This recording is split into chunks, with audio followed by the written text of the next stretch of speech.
Leading the Heat last night, Luka Doncic and the Lakers are off to Portland for the second of a back-to-back.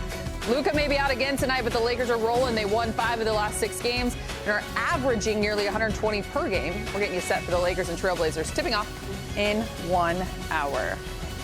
As we say hello and welcome to Access Sportsnet Lakers, brought to you by Mercury Insurance. I'm Allie Clifton alongside the Hall of Famer, big game James Worthy, the 7-time champ himself, Robert Horry. Big day in the city today. We're going to get to all that as well. Exciting times. That celebration was amazing. Yeah, it's something you may know about.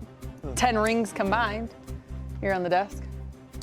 It's exciting. 7. Oh, Rob. We're actually going to begin first, though. The Lakers on the second night of a back-to-back tonight in Portland. Guys, the injury bug, it continues, if you will. DeAndre Ayton, he's questionable, dealing with those back spasms he started feeling in Memphis on Friday. Luka will be out. Lower left leg contusion. LeBron continues to be out, dealing with that sciatica. Austin Reeves, heard of him? He is also out tonight, dealing with right groin soreness, as well as Gabe Vincent, that has that left ankle sprain. So, before we dive into our conversation, we're going to get the latest on the Lakers and how they will approach tonight's game versus the Blazers. We're going to check in with Mike Trudell. He's joining us from Portland as we speak. Hello, Mike. Hey, guys. Welcome to Portland. Allie, it was already going to be a tough back-to-back, just considering the Lakers played at home last night. It's a long flight, all of that we see in the NBA every night. And then we learned today that they were going to be without several key players, including Luka Doncic and Austin Reeves. And so what exactly happened to Austin Reeves? That's where we started with JJ Redick. So he gets into that, and then we move on to some other things in his pregame session. He's sore. Hopefully we'll get a little bit more information tomorrow. Did happen during the game sometime in the first quarter, he said, and he played through it.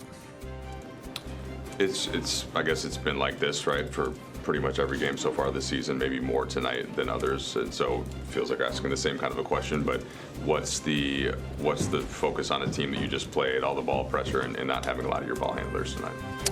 Yeah, we've got to do a better job of taking care of the basketball and, at the very least, getting a shot up. I think the effort offense, which we're trending in the right direction with that. It's been a difference maker for us. I think the effort offense is going to be important again tonight. And defensively, it's a similar game to last night.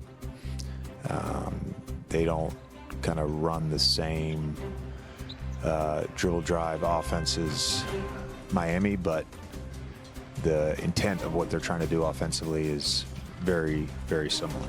And so got to get back, got to set our shell, got to be physical with our square to reds. We did not do a good job of that in the first game against Portland, and then need to box out and get the rebound. If we can do that, then we can go play offense against an unset defense. But it's going to be ball handling by committee tonight, and then we'll run something. All right, so you heard JJ talk about a couple of key pieces of focus for the Lakers as they try to find some way to get a win against Portland despite all of their primary ball handlers being out, except maybe for Marcus Smart. So maybe we'll see a little bit more Jake LaRavia. I'm sure we'll see a lot of Bronny James and Dalton Connect off the bench. But Allie, uphill fight for sure with no Austin, no Luka on top of LeBron and Gabe Vincent all being out. You have your kicks with you, though, Mike, right? You can suit up. I don't think that is going to help the team a lot, but I am available to do my typical job. I'm going to try to do that well. That's all that matters. Thanks so much, Mike. We appreciate it. You guys were just kind of having this conversation, if you will, just the injuries and the amount of guys that are out. At the end of the day, when you look at it from a standpoint, I guess, the Lakers keeping the big picture in mind, the workloads for guys like Luka and Austin in particular, they are finishing a stretch of, this would be the 6th game in 9 days. So you can make some sense of it. Well, I know that if there are like nagging injuries, contusions and things of that nature, sore groins, you don't want to push it. Rob will explain his theory that we talked about, but I think that, you just don't want to take a chance. It has been, like you said, 6 out of 9, and it's early, and I'm just assuming they just want to be safe and not push it, in a back-to-back game. And the groin that JJ just mentioned, Austin tweaked in the first quarter last night, but played through. Yeah, I think one of the things when you have a groin injury, I've torn my groin in college, and it's really hard the second day. You still have the adrenaline, you still have it when it's warmed up, so you can manage that in the game. But once you lay down, sit there, and just start to tighten up, swell up, and all these other things, it's really hard to get it mobile again. So I think the best thing for AR, because it's not like AR plays a up and down game, north-south. He's north-south, east-west, southwest, southeast, all these. He's all over the place. Is that a shout-out to Southwest? I'm just kidding. No. No, we're not united like that. But we just, we go up and down. But I think this is the best thing, because you look at his load has been a lot. He's been playing a lot of minutes. He had to take over for, Luka, had to take over for LeBron. So I think for him, this is very unusual for a guy to play this many minutes early in the season. So I think he needed this rest. I hate to say it, because I really, really hate load management.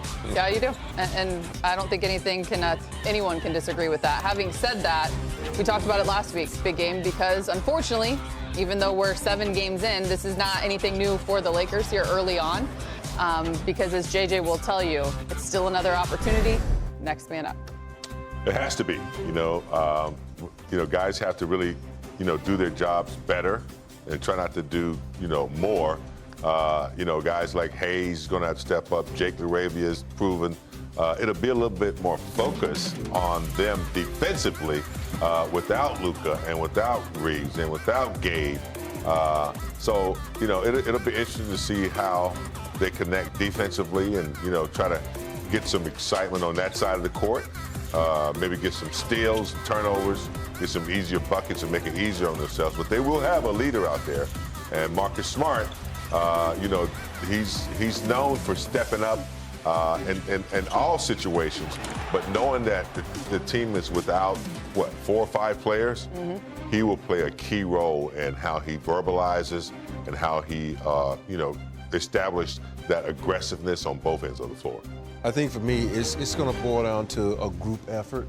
And what I mean by that, coaches are going to have to send in the right plays, the players are going to have to execute those plays, and they got to play a tough-nosed defense, because you think about the last time they played Portland. Portland kind of had their way with the Lakers, so now you shorthanded in a number of ways. Your prime scores, you think about it, we got 80 points on the bench now because of Austin and Luka being out. So this is going to take a prime effort, and this is going to be, team effort, pass the ball, move the ball. And when you're playing a good defensive team like Portland, I know that's really weird to say in here, but they are a good defensive team. You got to really move the ball. Don't second guess yourself. Move it fast. That way everybody can get not good shots, but great shots. A really good defensive team that plays 94 feet, as we've talked about. And they've also caught the Lakers on the second night of a back-to-back both times now, beating them last week 122-108. Jake LaRavia has scored in double digits 4 times so far in this young season, including 25 in last night's win over the Heat. He's averaging 13 points on the season, shooting 60% from the field. Plus, no Luka Doncic tonight in Portland, but Luka Magic has been on full display.